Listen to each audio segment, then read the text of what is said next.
Hi, my name is Malcolm Clemens Young, and I'm the Dean of Grace Cathedral in San Francisco, California. And this is my video message for the week of December 17th. When my son Micah was 1 year old, he was part of a cooperative daycare. And so every week I would teach for one of the days in the weeks. And I learned an enormous amount from his teacher, an Ethiopian woman named Alam, who taught in the Soviet Union and in Ethiopia and in France. And she really had an extraordinary way with children and understood how children were raised in different cultural contexts.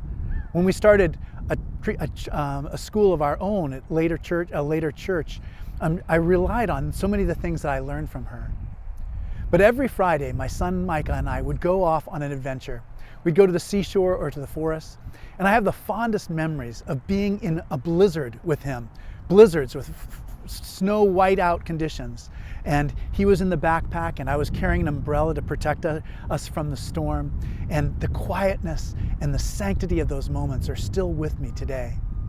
Now he's grown up, he's moved away to college, and whenever there's a snowstorm, he calls me to tell me what it feels like.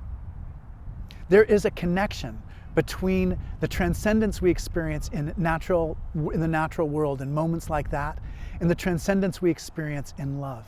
There's a connection that we feel to God in both instances that is so powerful.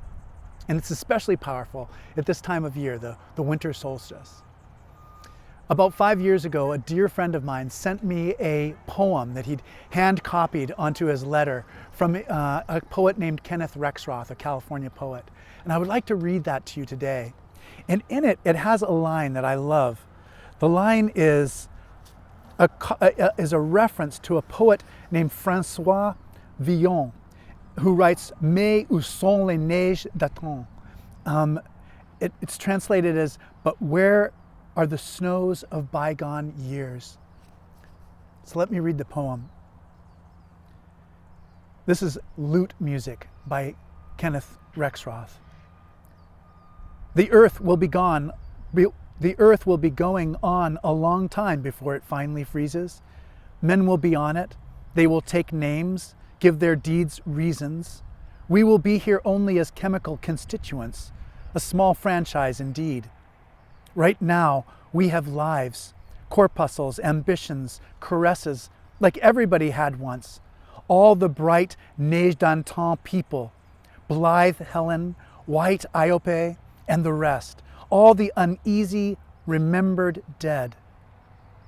Here at the year's end, at the feast of birth, let us bring to each other the gifts brought once west through deserts, the precious metal of our mingled hair, the frankincense of enraptured arms and legs, the myrrh of desperate, invincible kisses.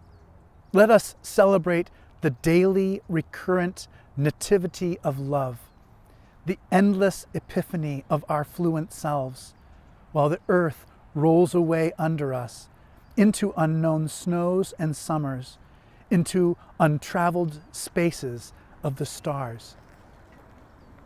Thanks for watching.